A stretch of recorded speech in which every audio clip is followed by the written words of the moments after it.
আসসালামু আলাইকুম। আল্লাহ তাআলা যেন আপনাদের সবাইকে উমরা হজ করার এবং বড় হজ করার তৌফিক দান করে।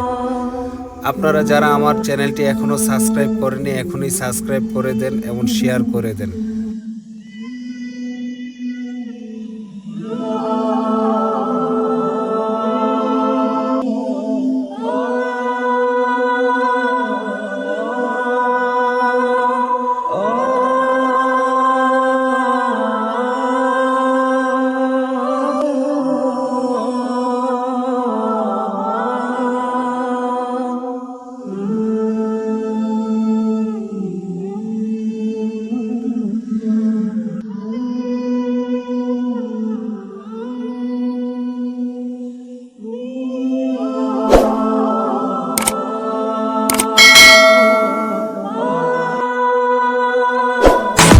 মেট্রো ট্রাভেল চ্যানেলটি যারা সাবস্ক্রাইব করেনি এখনই সাবস্ক্রাইব করুন। ধন্যবাদ।